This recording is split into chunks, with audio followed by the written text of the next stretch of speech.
We are continuing with our Bible study, Unstoppable. We will continue spreading the knowledge of factual truth so that people will wake up to themselves for their sanity, freedom, and progress. Because God, our concept of God is against your sanity, freedom, and the progress. You need to wake up to live your own life, not the thought life. Your own true life is what you're supposed to believe in. So today we are studying Genesis 23, Genesis chapter 23rd, 28th. Okay, it's talking about Sarah's death and the burial. So let's go. And it's a small chapter, but a lot of things in there. I will try to make it shorter because these days people don't care about knowing the whole truth. They just want you to be dropping it little here, little there, little here, little there. You know, they keep asking unnecessary questions because they don't want to spend time to do their own research and make their own wise judgment on issues of life about what they heard. So they know that it is easier to believe than to know. So they choose to believe. And they tell you what they believe is the truth. You ask them to prove it. They said, leave me believe what you believe. Let me believe what I believe. What I believe is the truth. Yours is not the truth. But we are suffering together in this. It doesn't matter. When we die, my God will have a mansion for me in heaven. But here, I am living in a ghetto, faithfully serving the Lord, so that He will bless me after I die and go to heaven. Silly. Every belief, especially beliefs in God, they are absurdities. Absurdities. Absurd. Very absurd. Belief. You believe God created you, but you cannot see the God that created you. You believe God is the one giving you strength to walk, but you get tired after walk. You believe God is the one giving that has blessed you with your house, house, car, children, family, all that. Why you are the one that walk your ass off to acquire those things. There is nothing that is gift in life. Nothing is a gift in nature. Nothing is a gift. Nature is born, and you are proof that nature is born. If you are born, you are born naturally. Nobody is created. Nobody was created by any God. Okay? Genesis 23, from verse 1, it says, Sarah lived 127 years. These were the years of the life of Sarah. 127 years. That was the how long Sarah lived.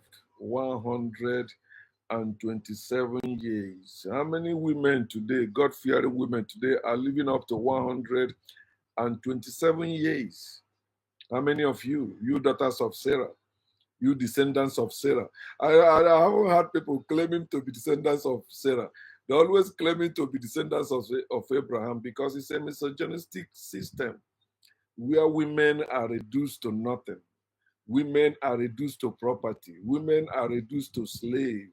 Women are reduced to wife. Women are reduced to being man's property to purchase in the name of marriage. Verse 2. So Sarah died in Kirjat Abba, that is Hebron, in the land of Canaan. And Abraham came to mourn for Sarah and to weep for her. Sarah was younger than Abraham and he died before Abraham.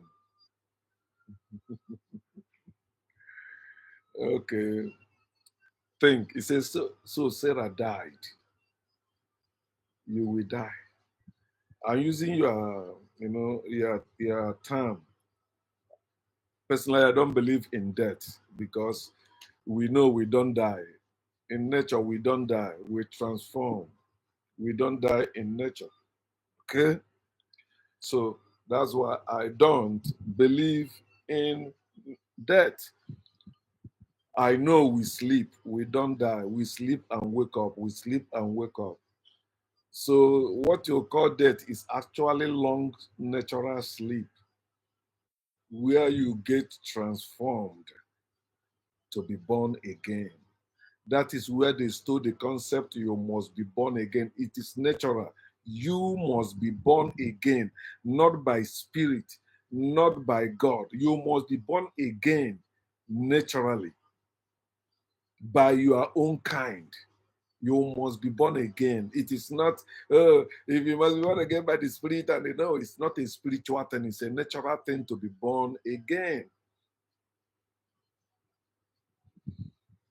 Sarah died. You will also die. But don't worry about who will mourn for you, who will weep for you. That thing is useless. It's waste of time. Worrying about how you'll be buried, worrying about your dead body is useless. It doesn't make sense. The wise people don't do such thing. No matter how they try to make it appear like, try to give your life and death meaning. Your life and death don't need any meaning. Your life and death don't need any meaning. First, your life is eternal. It is perfect. It is right. Nothing is wrong with your life. Okay. Then death is not what you will experience. What you will experience is still life in a sleeping form. You sleep, you wake up. Life is sleep and wake, not life and death. Life is sleep and wake, just as you have birth. You are born and you sleep. When you sleep, you wake up. When you're born, it's like you wake up. When you sleep, that they say you are dead, but you don't die because you must be born again. Verse 3. Then Abraham stood up from before his death and spoke to the sons of Heth, saying, I am a foreigner and a visitor among you. Igbo people think about this. This from this place now going down. Igbo people, I'm calling your attention to this because it's still going on in Africa against Igbo people to date, especially in Nigeria, which Ghana recently joined them against the Igbos. I am a foreigner and a visitor among you. A land where you are a foreigner is not your land. A land where you're a visitor is not your land. So whatever you have where you are a foreigner and a visitor, you can lose them. The people of the land can rise up tomorrow, no matter how much you pay to acquire that land, no matter how much effort you have put to build that land, they will take it from you. The Yorubas and Nigerians are wishing that for the Igbos. The Hausas and Nigerians are wishing that, not just wishing, they already did it. They did it after the war. They seized all the properties belonging to Igbo people.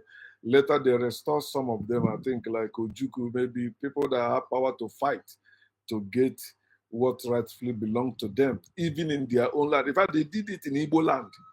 The area they call South is South today in Nigeria, belonging to Igbo people.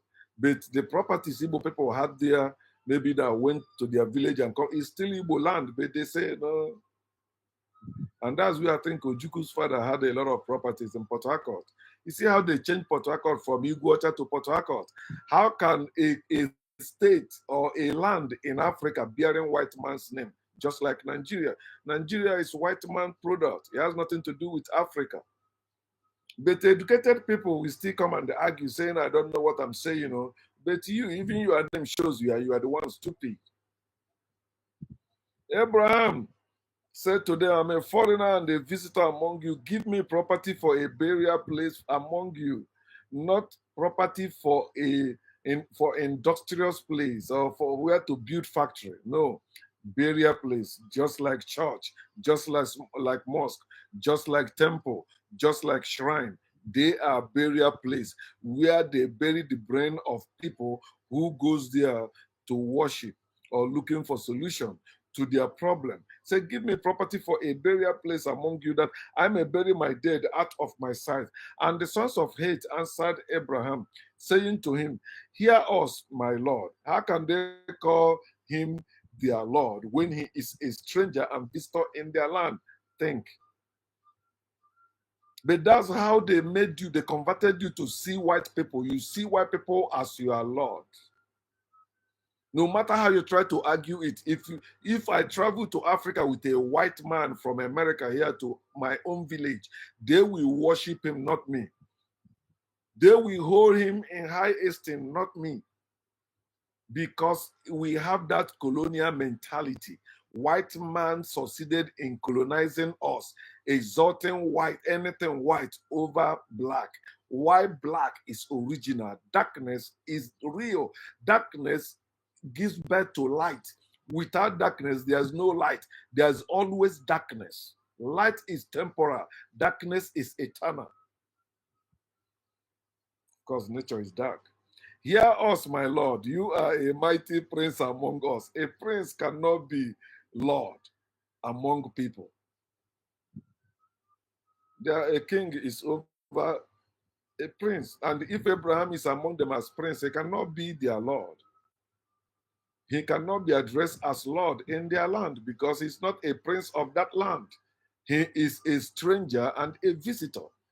He cannot be prince. But if you say, oh, he's supposed to, so why are you against the Igbo man who decided to build Igbo kingdom, not Igbo kingdom over Ghana, but in the land where he bought, so that his people over there is dissenting the same way. When you go to where Yoruba people are living in Igbo land, they have their own chief there. That is their kingdom.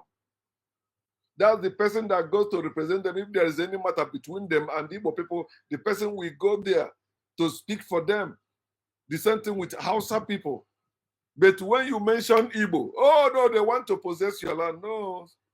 If you don't want Igbos to possess your land, stop selling your land to them, because they are the only one that can buy your land. Your own people cannot buy you. They don't have money to buy. Yoruba people don't have money to buy land in their own land before Igbo people came. They were killing themselves and possessing land there. Many of you don't know the history of Yoruba people. If they tell you the true history of Yoruba people, you will shut up and know that Igbos care about themselves than Yoruba people do. Those Yoruba people who are against Igbos in Nigeria, go to their villages, go to their towns. It were the Igbo people that developed their land. Go to Lagos today, or go to Western Nigeria today, go to Northern Nigeria today, who developed them? Igbo people. The first nice buildings in your land, who are the ones that build it, and who are selling the things you bought to build them? Today you are running your mouth because you gain some political powers now. So you think Igbos are the greatest tribe in Nigeria, both in population and economy. Igbos are the greatest. You can argue all you want. It is there. The record is there. In fact, for the fact you are using internet today, thanks to Igbo man named Philip Emegwale, you can Google it. You think Igbos are your mate. You know what Igbos stand for? You think Igbos are limited to tribe or to language? You don't know even who you are. How can you be a black man or African and you are against the Igbos? They are your blood. They are your elders. That's why they are greater than you. They're not greater than you. Maybe you are under them. No. They were here before you. They are the ancient people. That's what Igbos are. They are not tribe. Tribe is not Igbo thing. Kingdom is not Igbo thing. Those things are what limited us or separated us from ourselves or divided us. They know that Nigeria is Wazobia. People that speak Wa, people that speak Zo, and people that speak Bia were put together by a white man in 1914 and called them Nigeria. And when they found out the Bia people are stronger, well, richer, they begin to fight against them. Tell them to let the Bia people go, they say no. Then they divided them, making sure that some of them begin to deny their Igbo-ness. I will never deny my Igbo-ness. Thunder fire anyone that want me to deny that I'm an Igbo man or Igbo person. Thunder fire that person or that people. It doesn't matter who they are.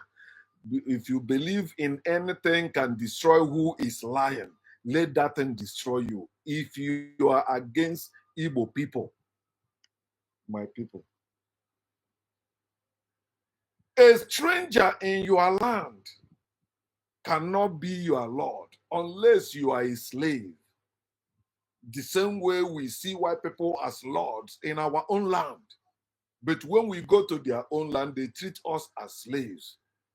They treat us as garbage. Yet they cannot live without us. They say we are nothing. We don't know. Yet they cannot live without us. Look at what Trump is doing. They hate us, yet they can't do without us.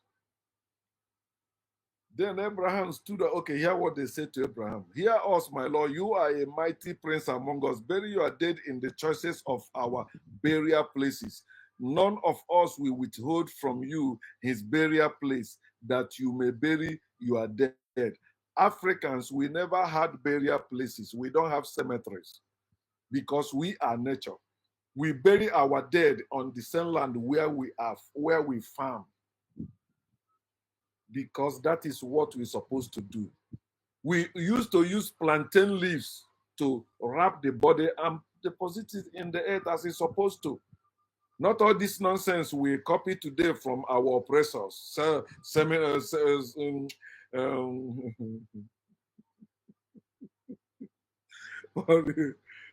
this is cemetery. You see, like in America here, you drive vast land, cemetery. Why there are a lot of homeless people everywhere and the rent is skyrocketing. But there are empty lands reserved for dead people, dead bodies. It doesn't make sense. The right way to bury the body is the same way you bury the seed. We are seed. We don't need to be put in a box to be buried. We don't need to be dressed up with clothing to be buried. But you see people burying dead body with a golden coffin or golden casket, dressing them up, wearing them jewelries. I thank those thieves that know how to, they call them grave thieves or grave robbers. If you bury finish, they go there and dig it up and take what I support them. It doesn't make sense for you to be wasting a dime to bury a dead body. You say it's dead body, so why are you making it sacred? Why are you saying, oh, respect the dead? The way you respect the dead, if you respect the living like that, there will be no problem in your family. The majority of you respect the dead more than the living.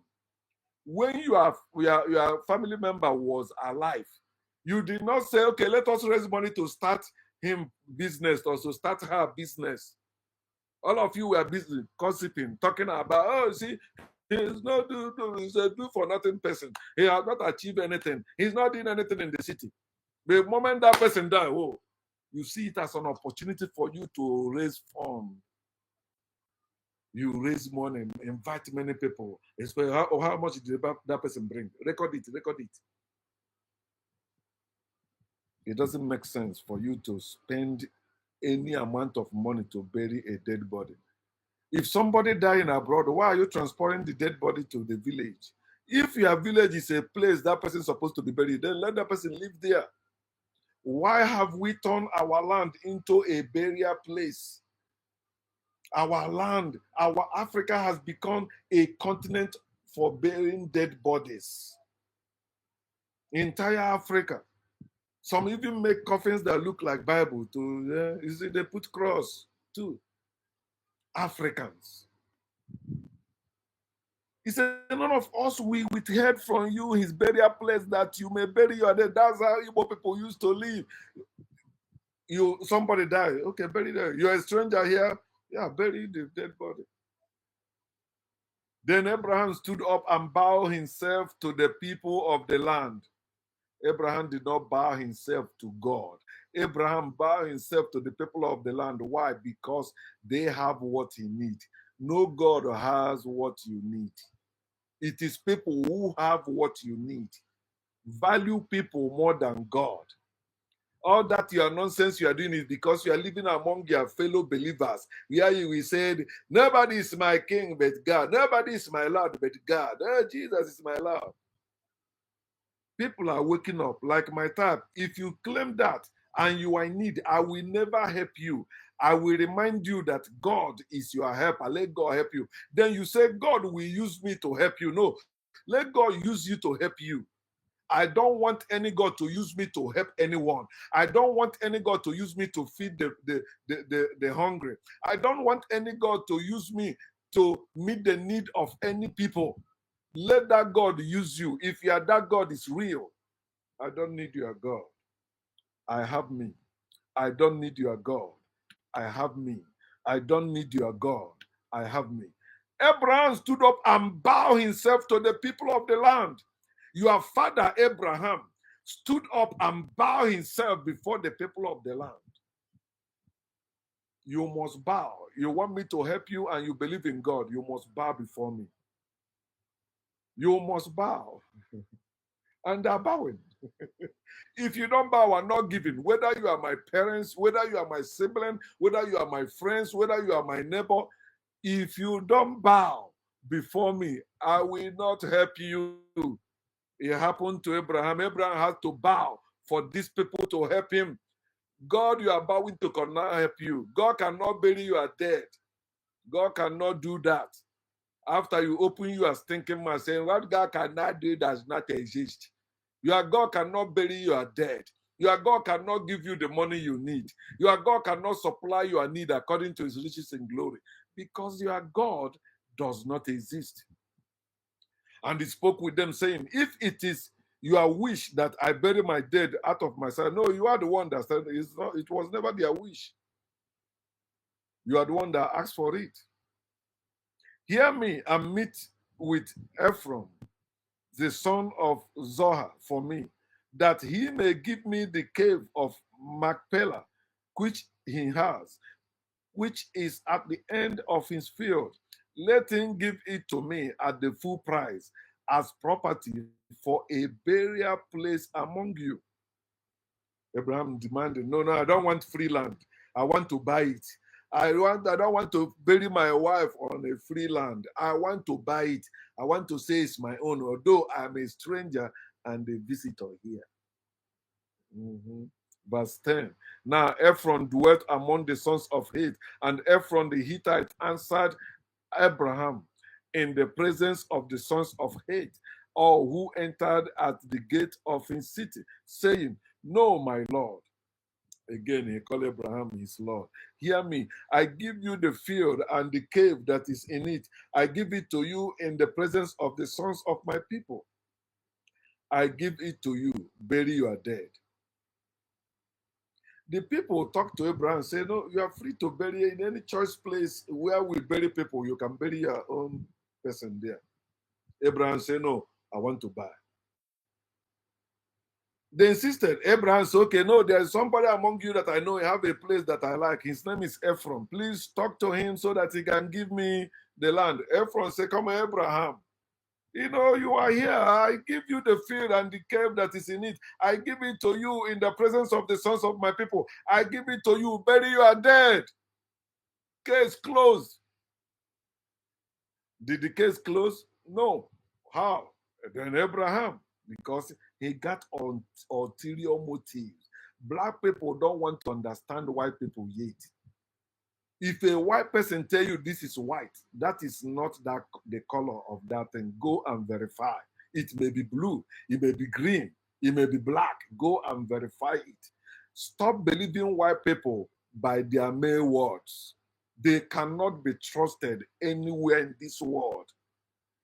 The only time they may tell you the truth is when they need something from you directly. When you stand your ground, they will begin to tell you the truth. And the truth that we tell you is that they will take it by force.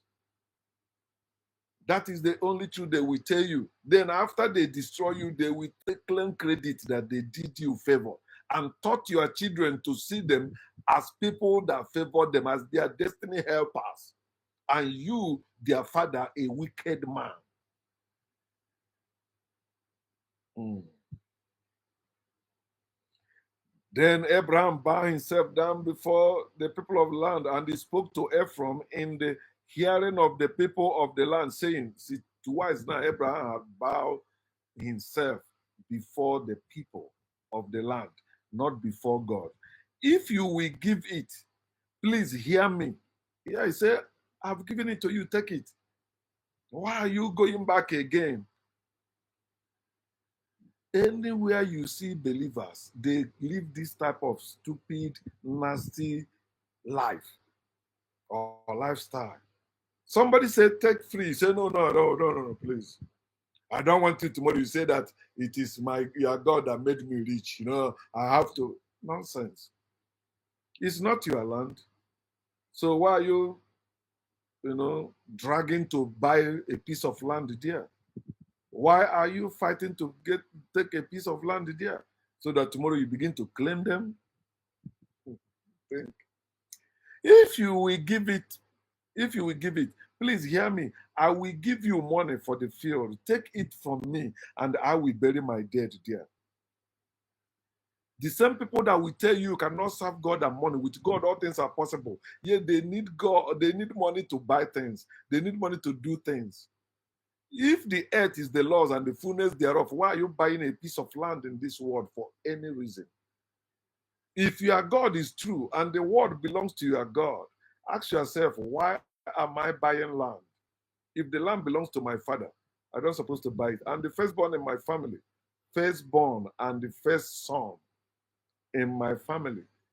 I have lands in Africa that here I'm working as mental health aid, sometimes cleaning shit. But because of the dollar they are paying me, when you change it in Africa, I'm a millionaire. Money. The people that tell you cannot serve God and money cannot do without money. If you cannot serve God and the money, you don't need money if you have God. And you don't need God if you have money. Bringing both of them together is the confusion that both spirituality and religion has caused. And politicians or people in the society embrace it as the right way. It is not. How can people who believe that God can do all things still have to go and be competing with people who don't believe in that nonsense, struggling with them, hustling with them in the places of business? If you have God, you don't need money. And if you have money, you don't need God.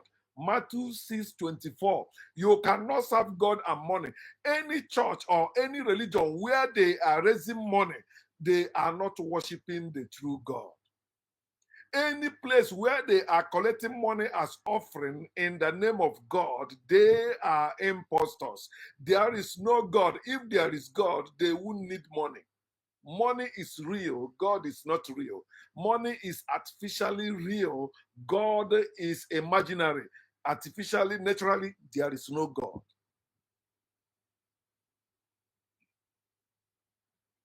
Say, take the money from me and I will bury the dead there. And therefore answered Abraham, saying to him, my Lord, listen to me. Stop being stupid. The land is worth 400 shekels of silver. What is that between you and me? That Abraham had ulterior motive. So bury your dead.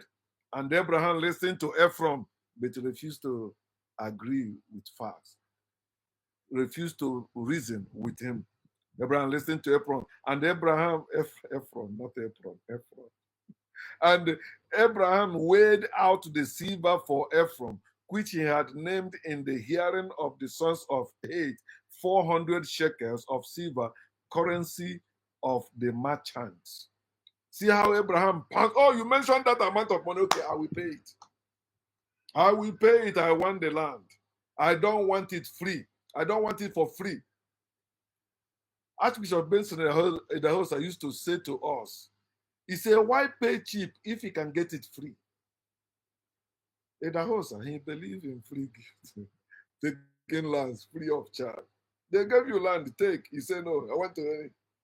And that's how fathers create problem for their children. They will not tell their children the whole truth, how they get that land. They just say, I bought the land. Say the truth. They didn't want to sell the land to you. You are the one that pressured them into collecting money from you. So that tomorrow you say it's your land. Then when the people of the land rise up to tell your children, no, you have to go now. Your children say, no, our father bought this land. Is it not what we are why we are having problem all over the world today? You buy land, the people of the land want to take it back. If you are a stranger or a visitor in any land, whatever you buy there does not belong to you, no matter what you try, how you try. I will never buy land in America. I will never buy a house in America. Maybe unless I see somebody we are buying it together. But personally, no, even in Africa, I will not buy land. I don't want to buy land. My father used to pressure me to buy land. I say no. Because that is part of the problem we have. The realtors have caused a lot of havoc in our land because of land. We don't used to sell land before in Africa. We give people land free. You want to farm, farm. You don't supposed to claim land tomorrow. Why are you claiming it? The land belongs to all of us. Even in my village, as we still speak, we have free lands where everybody living in that land farm. You want to farm, you go and meet the people in charge. They give you a portion to farm. You cannot buy it. The time is coming when they will begin to sell those lands. But our ancestors who preserved those lands for us, because all we need to live is food. And when you have land, you cannot say to be poor. But look at Africa today. We have rich lands, yet we are poorest in the whole world. We cannot even grow our food anymore. Before we used to, wherever you see fruit, you pick and eat. Today, you can't do that anymore. So the field of Ephraim, which was in Machpelah, which was before Mamre, the field and the cave, which was in it, and all the trees that were in the field, which were within all the surrounding borders, were deeded to Abraham as a possession in the presence of the sons of Heth before all who went in at the gate of Insiri. You see how they used to do, even when you sell land, the people of the land are supposed to be witnesses. But it happened to me. After the death of my father, before his death, I was hearing he sold a land. He gave a land to a church people. We are family members also, like kinsmen. Okay, so but after his death, my brother with his cohort begin to claim that my father actually sold the land, 500,000 along the road. Well, I said, what is the evidence? The evidence that's showing me is maybe how they pay him money. But for you to sell land now, the people of the land are supposed to be witnesses. That's how it's supposed to be. See? But today people can do whatever. If they say, okay, no, the land is sold, what will you do? Well, you begin to go to court. Also, another waste of money. Verse 19. And after this, Abraham buried Sarah, his wife, in the cave of the field of Machpelah before Mamre, that is Hebron, in the land of Canaan. So the field and the cave that is in it were deeded to Abraham by the sons of Heth as property for a burial place, not for factory, not for building lives, just for burial place. Then tomorrow they will claim it is their land. It is their ancestral land. No, it's not. It is ours.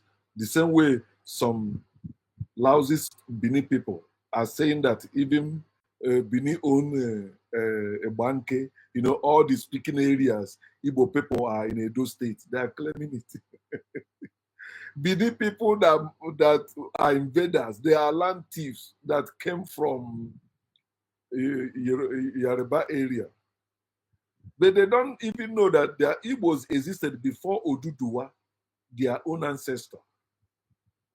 The Oni of Ife, if I'm still correct, is saying it. They tell them Igbo people are the one that built this place. They were here before us. But because of some political nonsense, they are denying fast.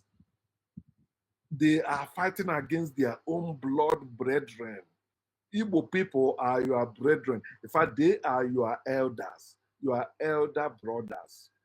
That's what Igbo peoples are to Hausa people, Yoruba people, and all of you that hate Igbos.